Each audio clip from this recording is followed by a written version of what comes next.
Start. Sir, the very basis of the bill has also been questioned, that is, whether the restructuring of the capital of the institutions is at all needed. It is our view that a developmental agency should be organizationally independent and its board professionalized. Having fully fed the Industrial Development Bank of India since its infancy for a decade, the Reserve Bank has placed it in a position of importance. The government have therefore taken the view that the time has arrived to elevate status of the development bank to that of the principal financial institution. Just as the Reserve Bank is the central bank of the country, the Life Insurance Corporation of India is the principal investment institution. The development bank should achieve the status of the principal financial institution. All the three being directly owned by the government, the bill seeks to achieve this purpose. Further, the board of the principal financial institution should reflect the various impulses of different states of India, particularly those which are industrially backward.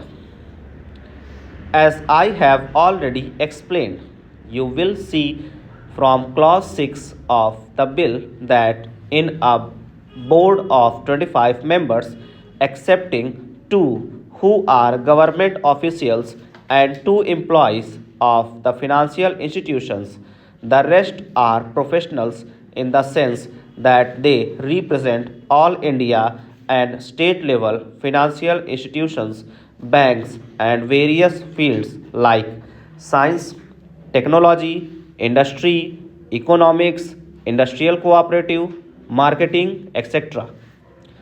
The Reserve Bank, as the central bank of the country, will be represented at the level of a deputy governor on the board and on the executive committee of the Development Bank. The Reserve Bank is therefore in a position to continue to make its positive contribution to the operations of the Development Bank and through it to all the other financial institutions. It has also been argued that after the restructuring of the development bank, neither the volume of credit to industry will increase nor will the cost of credit decrease, and thus there is no economic rationale for the bill. In any event, the mobilization of resources and their channeling will be done in close coordination with the Reserve Bank of India.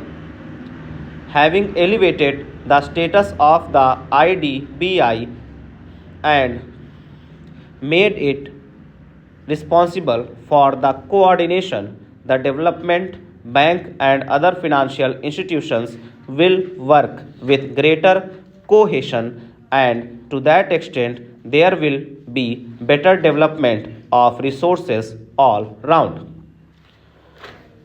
A point has also been raised that with the transfer of the shareholding of the Industrial Development Bank of India from the Reserve Bank to the government, large industrial group would have easier access to institutional finance than before.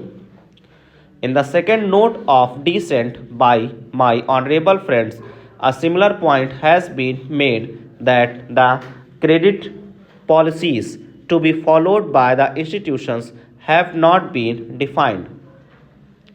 The policy of financing industry, including small scale industry, cooperatives, etc., and the large industrial groups, is determined.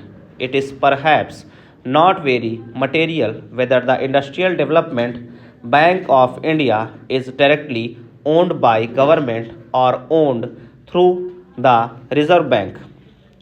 Parliament has therefore the opportunity to oversee the policy being followed by the development bank and other institutions in financing industry in general and the larger industrial groups in